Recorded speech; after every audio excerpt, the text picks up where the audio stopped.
Damos inicio de manera oficial a esta actividad de Hagamos la Tarea del curso de Competencias Comunicativas de la Universidad Nacional Abierta y a Distancia. Para mí es un inmenso placer poder estar con ustedes en este periodo 16-2 en el curso Competencias Comunicativas. Mi nombre es Oscar Iván Zuluaga, soy el tutor Oscar Iván Zuluaga. No pertenezco a ningún partido político, solo me llamo así, y pues voy a estar acompañándolos en este proceso de competencias comunicativas, un curso que realmente a mí me apasiona. Siento yo que independientemente del programa al que cada uno de ustedes pertenezca, la comunicación, les aseguro, apreciados estudiantes, que es una herramienta vital para cualquier meta, cualquier objetivo y cualquier sueño que ustedes tengan, profesional, académico o personal. Es imposible cumplir una meta sin comunicación, porque para cumplir metas necesitamos interactuar con audiencias, y esa interacción es comunicación, y esa comunicación merece una estrategia. Entonces, en este curso vamos a aprender muchísimos elementos y muchísimas herramientas para que ustedes puedan comunicarse con todas sus audiencias de interés, puedan hacerlo de manera asertiva, de manera efectiva, de manera oportuna, de manera clara. Y pues básicamente siempre he pensado que la forma en la que nos comunicamos o nos acerca o nos aleja de nuestras metas. Es decir, si nos comunicamos bien, estamos más cerca de alcanzar la meta. Y si no nos comunicamos bien, pues realmente vamos a estar separados de la audiencia. Entonces, ya estoy compartiendo pantalla. Por favor, me dicen si en este momento están viendo mi pantalla. ¿Alguno de los estudiantes que me escriban en el chat, por favor? Señor. Ok, bueno, mil gracias, Gloria. Entonces, vamos a dar inicio a esta segunda actividad, o mejor, a esta primera actividad que está enfocada y, digamos que concentrada en Hagamos la Tarea 2 de este curso de competencias comunicativas. Hoy es miércoles 19 de abril del año 2023 y, como les decía hace un momento, mi nombre es Oscar Iván Zuluaga Castillo. Entonces vamos a dar inicio ya a esta actividad que, mire, hay algo muy importante, apreciados estudiantes. Esta actividad yo les podría asegurar que es la actividad que más disfrutamos de realizar los docentes, porque de alguna manera es un ejemplo vivo del trabajo conjunto. Tal cual lo dice su nombre, vamos a desarrollar todos los pasos de esta tarea número 2. Aquí arranca el proceso, ya venimos de esta primera actividad, que de alguna manera fue muy rápida, un cuestionario, unas preguntas que el sistema calificaba de forma automática. Entonces arrancamos acá con este eje temático que se va a desarrollar en esta segunda tarea. La agenda que tenemos preparada para el día de hoy es la siguiente: el saludo a la presentación, pues que lo estamos desarrollando en este momento. Vamos a explicar puntualmente todos los elementos de la tarea 2. Vamos a hablar de los elementos del aprendizaje autónomo, que básicamente es que busca, que espera la universidad dentro de su proceso de planeación académica. Pues hay unas metas, hay unos objetivos en términos de aprendizaje, ese aprendizaje autónomo que caracteriza a todos los estudiantes de la Universidad Nacional Abierta y a Distancia. Y al final, pues vamos a desarrollar la asistencia. En este último punto, apreciados estudiantes, les voy a pedir un favor muy especial. Solamente cuando vayamos a finalizar la sesión, es que ustedes puedan escribir su nombre completo, el CEDA al que pertenecen y el programa al que pertenecen en el chat, porque tenemos un problema con el registro y el formato de asistencia. Entonces es importante tener ese registro, y pues la manera de recolectarlo es desde el chat, por lo menos por ahora. Entonces vamos a continuar con el contenido temático preparado para esta tarea.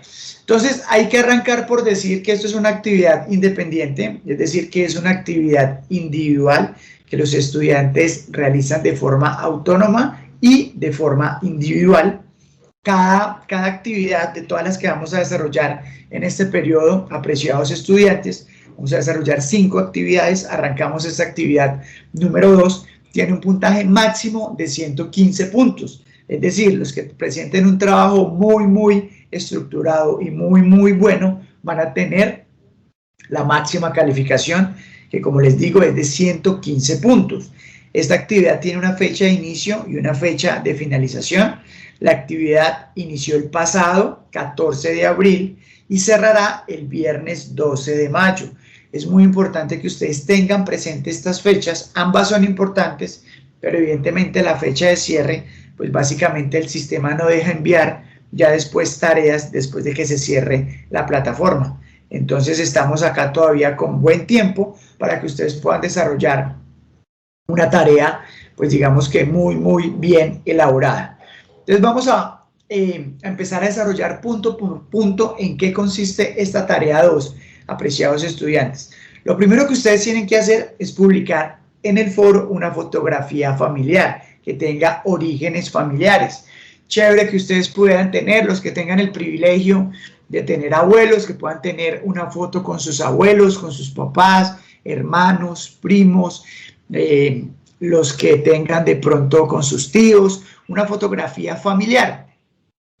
Es muy importante que esa fotografía familiar pues esté acompañada de un pie de foto. ¿Qué es un pie de foto? Pues básicamente, perdón, básicamente ese pie de foto describe lo que tiene la foto. Entonces, si el profe Oscar Iván se hiciera una foto con su mamá, con su papá, con su esposa, con su hermana, pues básicamente describiría quiénes están en la foto, de pronto hablar un poquito del lugar donde se tomó la foto, de pronto contar si de pronto, como les decía yo al inicio, tenemos el privilegio de tener abuelos, los que tienen ese privilegio de tener abuelos vivos, contar un poquito, pueden hablar de que es una foto que está integrando varias generaciones, el abuelo, los papás, el abuelo sería la primera, los papás la segunda y nosotros seríamos la tercera. Básicamente es una foto que cuando yo la mire, uno puede identificar que es una foto que representa los orígenes familiares del estudiante. Adicionalmente ustedes deben escribir una autobiografía tipo cuento. ¿Qué es una autobiografía? Ya la vamos a ver más adelante, pero pues básicamente es la historia de su vida, escrita en primera persona, y ya vamos a hablar exclusivamente de qué es esa primera persona. Una vez ustedes escriban ese texto, pues deben publicarlo también en el foro. O sea que si fuéramos recapitulando, en el foro que hay que publicar la foto familiar y deben publicar también el texto de la autobiografía. Adicionalmente, deben publicar en el foro una fotografía familiar actual. Entonces aquí me quisiera devolver un poquito. Esa fotografía familiar, el ideal sería, que obviamente ustedes deben aparecer, pero debe ser una fotografía, digamos, de años hacia atrás, es decir, del pasado. Por ejemplo, si ustedes hoy tienen 20 años, pues la idea es que ustedes en esa foto de pronto tengan o 15, o 12, o 10 años, que a la hora de yo como tutor pueda comparar las dos fotografías, pues vea esa evolución en el tiempo, los vea ustedes en dos etapas diferentes, en una etapa de niñez, de adolescencia, ahora ya en una etapa universitaria, de juventud, ¿ok? Es muy importante para nosotros, además que es como el primer contacto, apreciados estudiantes, que vamos a tener para empezar a conocernos. Obviamente también un punto muy importante de ese conocimiento, pues va a ser ese texto que ustedes van a escribir. Como les digo, ahorita vamos a profundizar un poco en el tema, pero es muy importante, apreciados estudiantes, que ustedes sean muy descriptivos, ¿sí? Ustedes hablen de usted, se describan, son altos, cuál es el color del cabello, dónde viven, describir el lugar donde ustedes viven, la ciudad, el municipio, el barrio. Casi que yo, sin conocerlos aún presencialmente y todavía sin ver las fotos, yo me pueda imaginar cómo son ustedes, cómo es la personalidad, cómo son sus sueños, por qué eligieron la carrera que eligieron. Y pues eso lo permite el poder de las palabras, apreciados estudiantes. Y otro punto que está incluido en la tarea 2 es que deben dar a conocer en el foro la tabla 1 y la tabla 2, que ya vamos a hablar en qué consiste en la tabla 2. Esta tarea 2 es muy sencilla, apreciados estudiantes. Les aseguro que van a disfrutar mucho su elaboración y les aseguro que es muy sencilla. Obviamente, cualquier duda que ustedes tengan, pues estoy presto a colaborarles con el mayor de los gustos. En el grupo de WhatsApp, que tuvimos que por un error involuntario lo eliminé porque estaba, digamos que coordinando otros temas, eliminé el grupo y ya lo volví a crear. Ahorita les comparto el enlace por el chat. Entonces seguimos avanzando en este punto, que básicamente estábamos definiendo los pasos de esta tarea 2, y el entorno de aprendizaje, la foto familiar, la autobiografía, escribirla, luego publicar en el texto, publicar la fotografía familiar actual, también con pie de foto, y dar a conocer la tabla 1 y la tabla 2 también en el foro. Hay un trabajo final que ustedes deben entregar, que ustedes deben subir al entorno de evaluación. Ese trabajo final debe contar con unos elementos que son inamovibles, son indispensables. Entonces es muy importante, apreciados estudiantes, que ustedes los tengan presentes. Lo primero, la portada. Luego viene la autobiografía. Esa autobiografía que les acabo de decir en el slide anterior, pues debe ser una autobiografía que, además de que cumpla con los requerimientos en términos de gramática, de sintaxis, debe cumplir con una normatividad en cuanto a número de párrafos y líneas por párrafo. Entonces, ese texto debe tener 5 párrafos. 5 párrafos. ¿Escucharon, muchachos? 5 párrafos, y cada uno de esos párrafos entre 6 y 9 líneas. Profe, mi autobiografía puede tener 4 párrafos o puede tener 6 párrafos. No, apreciados estudiantes. De hecho, eso es un reto muy interesante cuando uno está escribiendo, y es tratar de decir lo mismo en menos palabras. Si uno casi siempre se termina inclinando por escribir y escribir más. Yo recuerdo que cuando los que tienen Twitter, cuando arrancó Twitter, que tenía solo un número específico de caracteres, fue un reto para todo el mundo porque era prácticamente la red social que obligaba a ser muy contundente y de manera muy corta en lo que uno escribía.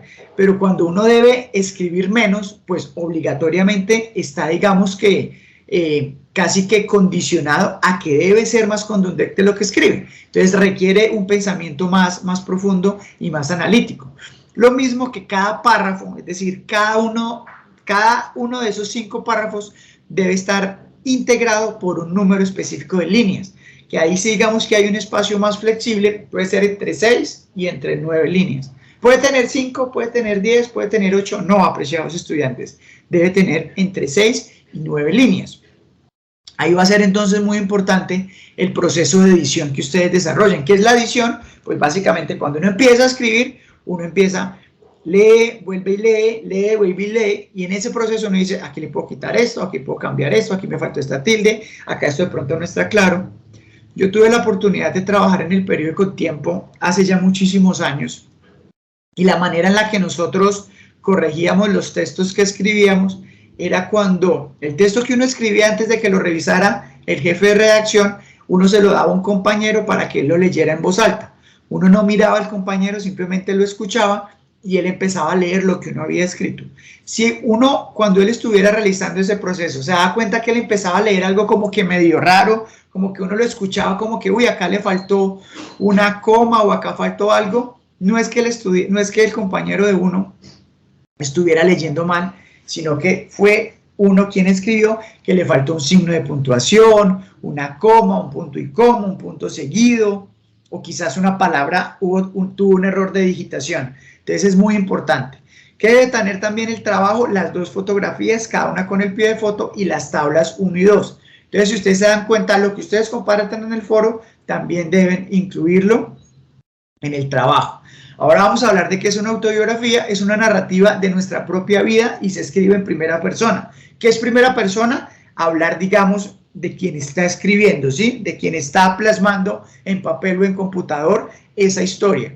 Una historia del profe Oscar Iván tendría que decir que yo nací en Manizales, pero vivo desde los 4 años en Ibagué, que mido 1,77, que me encanta el fútbol, que soy comunicador social, que soy casado, que mi mamá vive en Ibagué, que es Ibagué, que es la ciudad donde vivo, es una ciudad que tiene aproximadamente tantos grados de temperatura, que tiene cerca de 600.000 habitantes, que tiene calles muy largas, que tiene digamos que todos los elementos de ciudad pequeña, pero estoy hablando de primera persona. Pienso que Ibagué es una gran ciudad, tengo muchos sueños. O sea, estamos hablando de Oscar Iván, porque estamos hablando la autobiografía de Oscar Iván, escrita por Oscar Iván.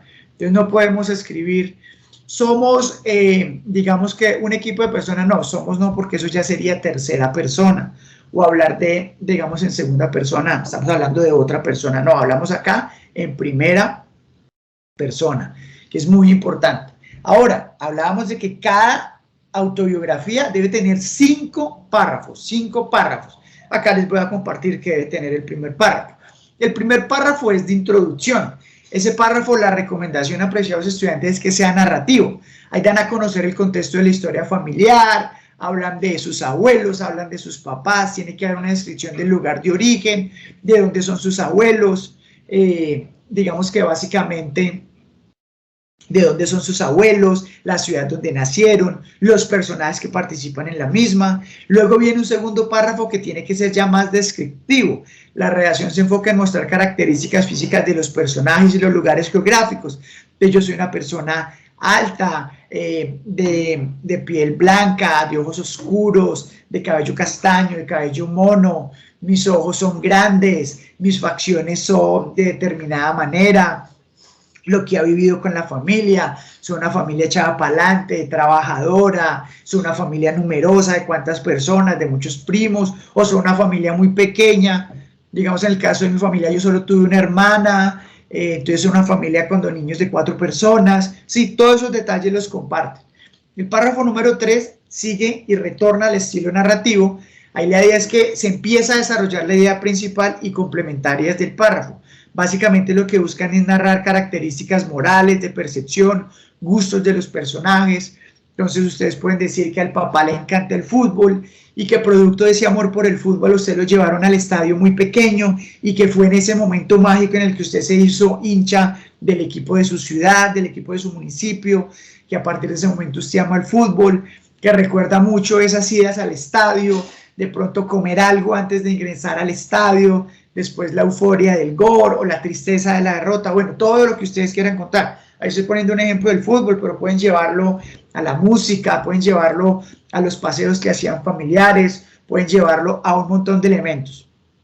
El párrafo cuarto, y aquí es importante, apreciados estudiantes, que recuerden que deben contar todo eso, pero en ese número de líneas, o 6 o 9. El párrafo cuarto debe hablar información del nivel de formación familiar y expectativas personales y el motivo por el cual escogió el programa que se encuentra estudiando. Entonces, elegí comunicación social porque amo los medios de comunicación, sueño con trabajar en un periódico, en una emisora, en un canal de televisión, o sueño hoy en día con el poder del marketing digital y de las redes sociales, tener mi propio canal de YouTube, generar contenido y a través de eso monetizar y vivir 100% del marketing digital. O elegí administración de empresas, o elegí psicología porque quiero ayudar a la gente, quiero tener mi propia clínica de psicología, o escogí ingeniería porque, bueno, todo lo que ustedes quieran, por qué y las razones que lo llevaron.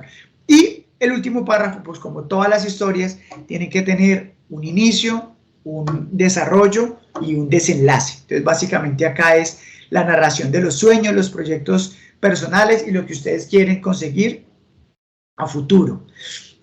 Esa autobiografía, lo decíamos al principio, que debe ser narrativo, ¿sí? Narrativo es como charladito, como que en ese cuento sea una historia real o ficticia. Pues básicamente acá lo que todos esperamos es que sea una historia real. Ustedes no se tienen que inventar nada porque ustedes simplemente van a contar su propia historia. Y aquí yo siempre digo lo siguiente, apreciados estudiantes, todos, absolutamente todos los seres humanos tenemos una historia por contar. Y lo más maravilloso y espectacular de esa historia que tenemos por contar, es decir, de esa historia de cada uno de ustedes, es decir, de esa historia de Gloria, de Laura, de Paula, de Oscar, de Claudia, de Sandra, de Jennifer, de Laura, de Adriana, y bueno, y demás participantes que los quiero ver acá, los quisiera nombrar a todos, de Carol, de Claudia, de Enilson, de Diego, de Estefanía, bueno, absolutamente de todos. Esa historia Pues básicamente es una historia real y es una historia que tiene momentos de superación, momentos de logros, momentos de situaciones difíciles. Todos tenemos situaciones difíciles, todos teníamos un sueño que hoy ya es una realidad. Hay una frase que me gusta mucho que dice: recuerden todo lo que le pedíamos a Dios por lo que hoy ya tenemos. Entonces es un tema muy relacionado con la gratitud, pero al final las historias, les aseguro que tienen momentos de picos altos y de picos bajos, pero a todo el mundo le gustaría leer la historia, digamos, que va a contar una persona, porque las historias tienen dinámicas muy interesantes. Entonces es muy importante. Ese estilo narrativo se sitúa en lugar y tiempo. Ustedes tienen que hablar de dónde se está desarrollando la historia, que es en Ibagué, que es en Cali, que es en Medellín, que es en un municipio de la costa, de Cundinamarca, de Antioquia. Tiene que hablar de tiempos determinados. Yo en este momento estaba en quinto de primaria, tenía tanto tiempo, o sea, una ubicación espacio-temporal. Acá les voy a compartir algunos ejemplos de textos narrativos: un cuento, una novela, la noticia, un reportaje, aunque es un recurso que utilizamos en nuestro día a día, por ejemplo, cuando enviamos un mensaje de texto. Si uno envía un mensaje de texto, uno puede estar contando una historia en ese mensaje de texto por WhatsApp. La narración debe ser acción, debe tener movimiento y debe tener personajes. Como es una autobiografía, pues evidentemente el personaje principal son cada uno de ustedes, apreciados estudiantes, pero evidentemente en el proceso de la vida, pues ustedes interactúan con muchas personas, con amigos, con familiares, con profesores, los que ya tienen la oportunidad de trabajar con jefes, y eso básicamente también tienen que incluirlo en la historia. Hablábamos al principio de unas tablas, tabla 1 y tabla 2, que deben publicarlas en el foro y también deben incluirlas en el trabajo. Hablamos de 3 figuras literarias: la hipérbole, la metonimia y la ironía. La hipérbole. ¿Qué es la hipérbole, apreciados estudiantes? La hipérbole consiste en aumentar o disminuir de manera excesiva un aspecto, característica o propiedad de aquello que se está hablando, es decir, una exageración. Entonces, un ejemplo de hipérbole: ¿qué frío hace? Me estoy congelando las manos. O sea, es una frase que está marcada por una hipérbole, porque pese a que haga mucho frío, pues yo no me voy a congelar nunca las manos. Tendría que estar en el polo sur y a temperaturas de muchísimos grados bajo cero, pero es una exageración. Hay otra exageración que quizás la hayan escuchado: que no sabe cocinar, se le quema hasta el agua. Pues básicamente el agua nunca se va a quemar, es una exageración. Por más de que uno ponga a hervir agua, lo máximo que puede pasar es que se seque, desaparece el agua, pero nunca se va a quemar. Entonces es una exageración. Una hipérbole es, digamos que una figura en la que se aumenta de manera excesiva un aspecto, pero no solamente se aumenta, se puede disminuir también, ¿sí? Es decir, una figura de extremos.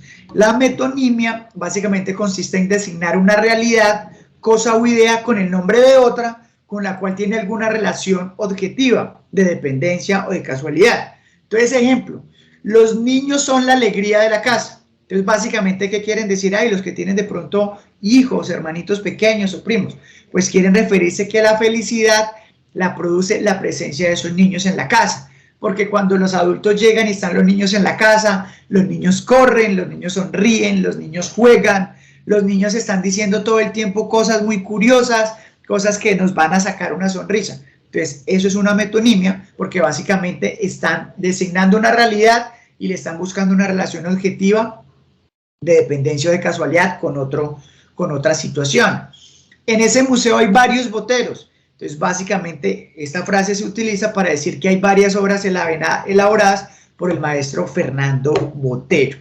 La otra figura es la ironía, que consiste en dar a entender algo expresando lo contrario de lo que se quiere decir o se piensa. Aquí es muy importante, y en comunicación siempre la recomendación es que cuando alguien diga algo de ironía, al final termine diciendo: venga, como para que estén seguros, lo que estoy diciendo es ironía, porque si no, se puede dar el espacio para una malinterpretación, ¿sí? Básicamente, ¿para qué? Para que de pronto se genere un malentendido. Aquí hay 2 ejemplos. Cuando llega tarde a almorzar, la abuela siempre dice: tú siempre tan puntual. Y pues básicamente la abuela se lo está diciendo uno en tono irónico, porque uno realmente lo que llegó fue tarde, no llegó puntual. O cuando descansa en el sofá de la sala, que la mamá siempre le dice, qué vida tan dura la tuya, ¿sí? Y pues básicamente no nos está diciendo que es duro porque estamos ahí acostados, relajados, descansando. Y pues básicamente están utilizando esa figura también. O cuando el jefe de pronto le dice a uno, está mal geniado, y bueno, jefe, entonces ¿a qué hora llego? Llegue a la hora que quiera, ¿sí?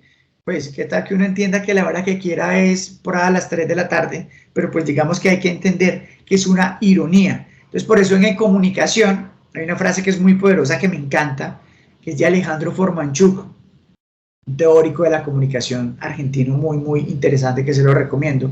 Y él dice, en comunicación hay que escuchar lo que no se dice, escuchar lo que no se dice. Digamos, la ironía es un muy buen ejemplo de eso, porque hay que estar casi que escuchando lo que el emisor hay veces no nos dice. Entonces la tabla 1, ¿cómo sería? Entonces una hipérbole, escriben la hipérbole, me muero de amor por ti. ¿Qué quise decir? Que sufre por la persona amada.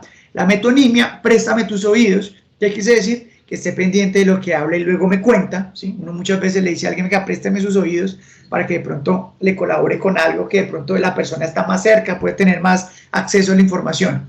Ironía, qué hermoso día. Ese día estaba haciendo mal clima, ¿sí? Cuando de pronto está lloviendo uno dice qué hermoso día, pero alguien puede decir, venga, pues hermoso día, pero ¿por qué si está cayendo un aguacero terrible? Entonces la ironía es una figura, pero hay que tenerla presente. En la tabla número 2 vamos a hablar del sujeto y del predicado, que básicamente es la estructura de la oración. Todas las oraciones del mundo están divididas por dos elementos, por sujeto y predicado, y el predicado a su vez por verbo y complemento. Entonces, ¿qué es el sujeto? Pues básicamente son las palabras o la palabra, pueden ser varias, de la oración que indica quién o qué realiza la acción. El predicado son las palabras de la oración que indican lo que está realizando, la acción que realiza el sujeto, y esa acción pues también tiene un complemento. Entonces recuerden, sujeto, acción y complemento. Esa acción pues es el verbo y ese complemento es lo que están haciendo el sujeto. Entonces vamos a ver con esta frase. En la frase, mi padre trabaja para sacar su familia adelante. Mi padre,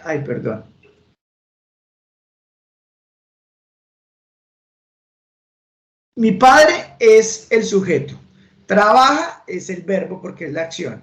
Y para sacar a su familia adelante es el complemento. Entonces, el sujeto es mi padre y el predicado es trabaja y para sacar a su familia adelante.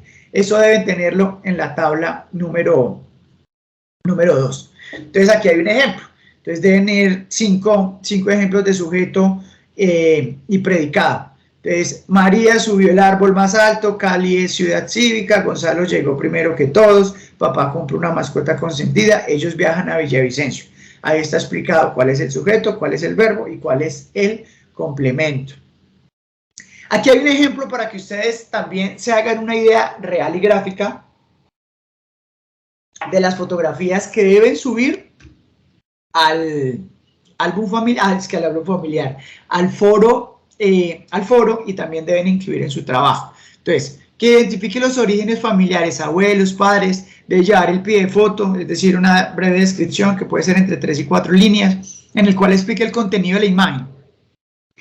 ¿Qué debe llevar esa explicación? ¿Quiénes aparecen en la foto? ¿Cuál es el lugar donde fue tomada? ¿El año en el que fue tomada?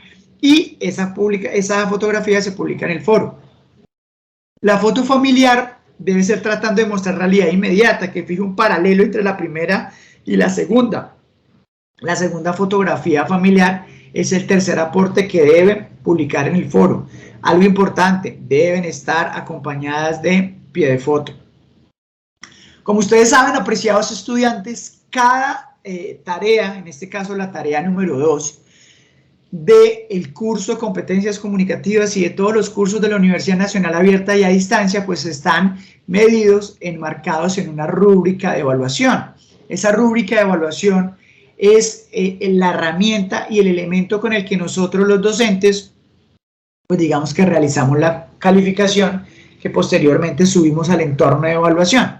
Entonces, el primer criterio de evaluación es el carácter narrativo y descriptivo del texto.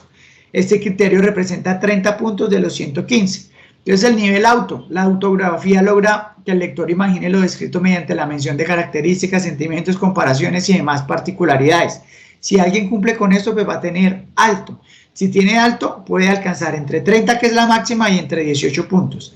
Si no tiene alto, pero tiene medio, pues va a tener entre 17 y 9 puntos. Y si realmente el nivel es bajo, porque la autobiografía carece de características esenciales, es decir, que cuando yo la lea, pues me doy cuenta que no tiene esas características que hemos hablado en esta tarea, pues básicamente en ese punto van a tener entre 9 o en el peor de los casos, pues 0 puntos.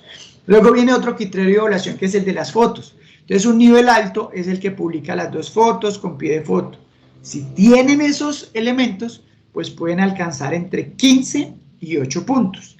Si no tienen esos puntos, es decir, que publican el foro colaborativo en el tiempo establecido, aunque incluye los pie de fotos no son descriptivos. O sea, si alguien publica las 2 fotos, pero los pie de fotos no están al nivel que exige la universidad, entonces ese trabajo está a nivel medio y va a obtener entre 7 y 5 puntos.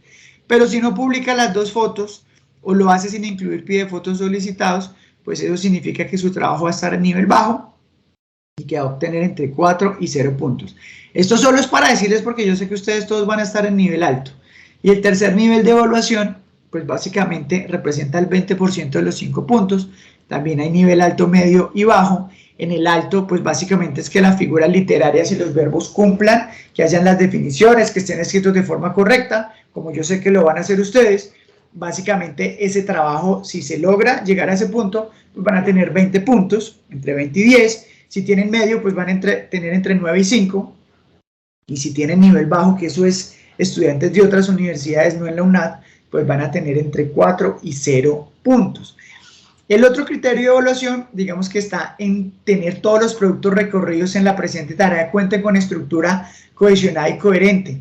Es decir, que los párrafos en la totalidad de texto, que además hagan uso de adecuada ortografía y puntuación. Si tienen ese punto, ok, pues van a tener entre 30 y 15 puntos. Si de pronto los ítems presentan de manera parcial, perdón,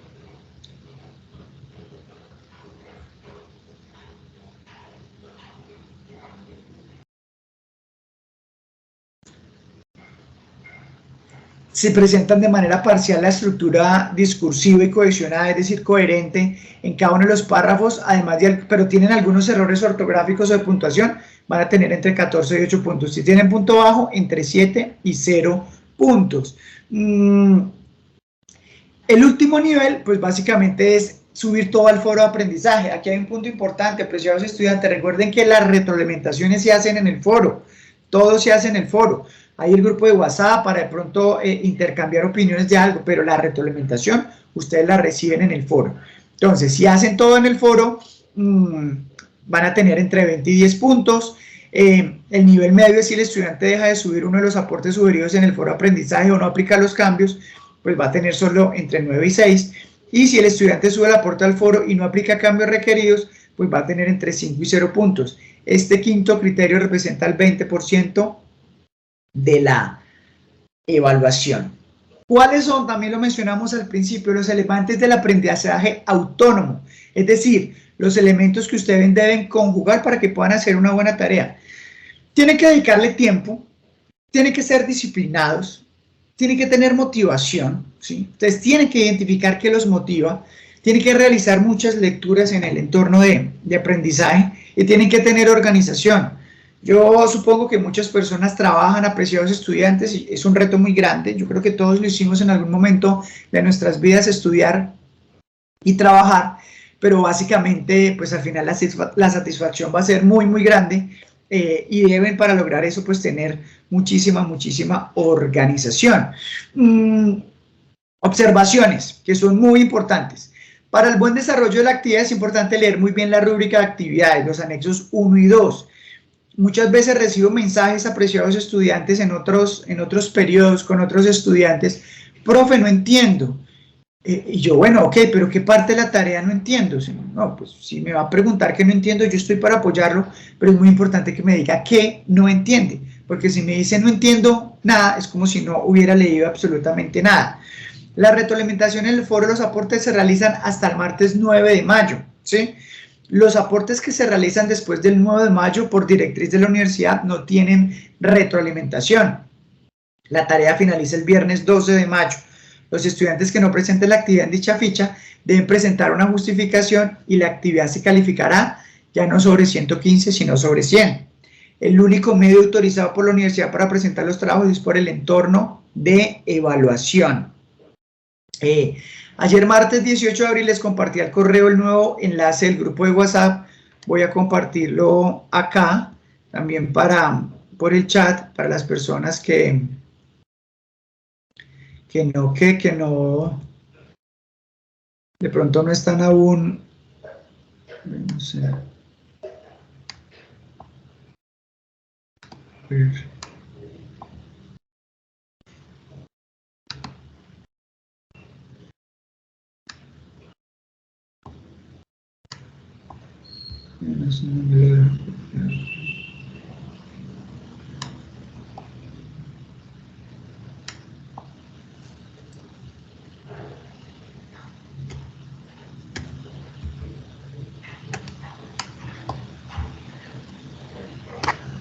No sé por qué no me deja copiar este enlace.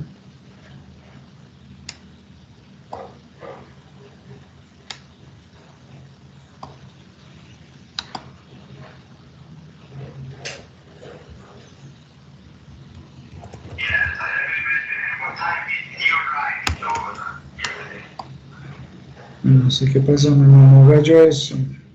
Entonces yo les comparto después por el correo el enlace de WhatsApp. Y bueno, recordar que diligencien todos los espacios con la información correcta. Recuerden, apreciados estudiantes, que mi nombre es Oscar Iván Zuluaga, soy el tutor que los va a acompañar. Para mí fue, no sé si tengan alguna duda, alguna pregunta. Tuvimos 21, bueno, conmigo entonces 20 conectados. Muchísimas gracias. Está Gloria levantando la mano. Gloria, adelante. Profe, muy buenos días. Profe, no es tanto en la tarea, sino para las jornadas B-Learning que se abrieron ya. Es que intenté enviarle un correo, pero no me fue posible. De pronto varios estudiantes tengan la misma duda. Sucede que aparecen varias jornadas para Neiva. Entonces, cuando yo le doy inscribir, no me deja discriminar una fecha en específico, sino que me inscribiría a todas las jornadas como tal. Entonces, mi pregunta es, si a alguna de esas jornadas yo no puedo asistir por X o Y motivo, eh, ¿tengo alguna penalización o yo puedo asistir a las jornadas que considere y a las que pueda asistir?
Hola compañera, buenos días. Según tengo entendido, los B-Learning usted puede inscribir. Digamos, en el semestre hay 2 B-Learning, digamos, un día, un miércoles y hay otro un viernes a cualquier hora.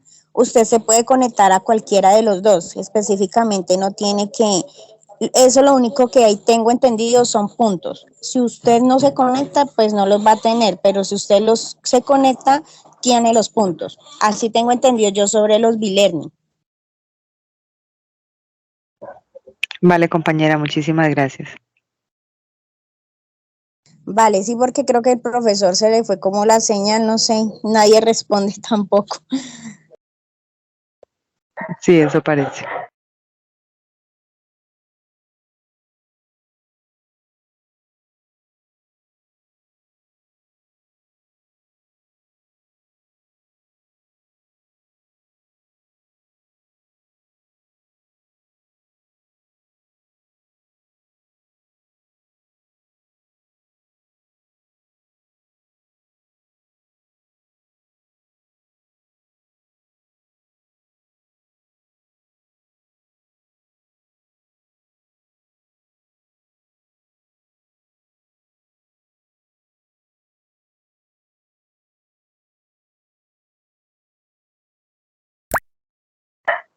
Compañero, yo creo que mientras el profe se conecta o restablece la conexión, deberíamos hacer lo que él dijo de colocar nuestro nombre y el programa al que pertenecemos, que él dio la orientación al principio, que esa fuera la última actividad de la jornada de conexión.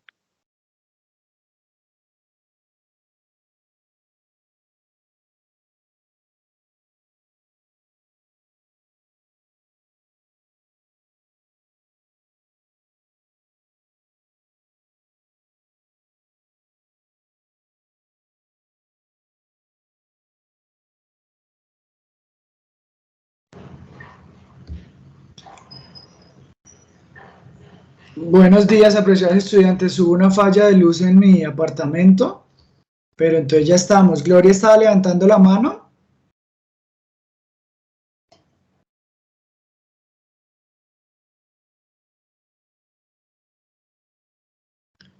Hola, profe, buenos días. Es que la compañera quería saber sobre los B-Learning. Ok, sí, los B-Learning. Los B-Learning es una herramienta que tiene la universidad. Digamos que cada curso, digamos, competencias comunicativas, tiene unos B-Learning. Próximamente le van a compartir las fechas. Para asistir a esos B-Learning, ustedes se tienen que inscribir. Y esos B-Learning, que son 3, asignan unas puntuaciones para los estudiantes que participen. Entonces, ustedes deben inscribirse. Déjenme, yo averiguo cuál es la fecha de pronto de este B-Learning. Es posible que lo dicte yo o es posible que a mí me toque dictar B-Learning en otro curso. Pero pues hay B-Learning para competencias comunicativas y próximamente les compartirán la información. Ustedes deben inscribirse al B-Learning, al que deseen participar, ¿ok? Profe, ya volví. Lo que pasa es que la pregunta es porque ya publicaron, por ejemplo, pues a mí ya me salieron publicadas las fechas, pero entonces son varias. Al inscribirme no me deja discriminar una fecha en específico, sino que prácticamente me envía inscripción a todas las fechas. Entonces mi pregunta era, ¿yo debo asistir a todos los B-Learning a los que me inscribí porque no puedo discriminar una fecha en específico? Lo que sucede es que en algunas de esas fechas no estaré en la ciudad. Entonces, pues no sé si vaya a tener alguna penalización por no asistir a dicha jornada. No tiene ninguna penalización. No sé si de pronto haya un error en el sistema, Gloria, pero realmente lo que debe asistir es al que se inscribió, pero uno podría inscribirse solamente a los que, digamos que a los que desee. ¿Ok? Pero no hay ninguna penalización. Vale, profe, muchísimas gracias. Gloria, qué pena. También tengo entendido que usted se debe conectar, digamos, en la plataforma. A mí me pasó el semestre pasado que, digamos, decía B-Learning, zona sur, bueno, las zonas diferentes, pues no me acuerdo ahorita muy bien cómo son, pero entonces se tiene que inscribir en el B-Learning de su zona. Si usted es zona sur, zona de Florencia, zona así, es así que usted tiene que inscribir. De pronto le está dando inscribirse a todas y así tampoco, tiene que ser. En mi caso, yo me inscribo zona B-Learning, zona sur. Entonces, porque yo soy de acá en Neiva, Huila, entonces por eso. Entonces tienen que tener también en cuenta eso, ¿vale? Listo, también. Sí, compañera. Muchas gracias. Es que sucede que aparece Neiva y entonces para Neiva aparece sábado 29 de abril, martes 2 de mayo, sábado 20 de mayo, martes 23 de mayo, sábado 10 de junio y martes 13 de junio. Y aparecen al frente el horario. Y hay una sola casilla donde dice inscribirme, pero recoge todas las fechas que acabo de decir, entonces por eso era mi duda. Bueno, no sé qué pasa ahí. Yo voy a averiguar y les puedo compartir esa información por el grupo. ¿Listo? Listo, profe, gracias. Bueno, apreciados estudiantes, muchísimas gracias por haberme acompañado en esta Hagamos la Tarea 2 y bueno, les deseo muchos éxitos en este curso que inician. Con seguridad les va a ir muy bien. Seguimos en contacto y bueno, nos estamos hablando. Chao, chao.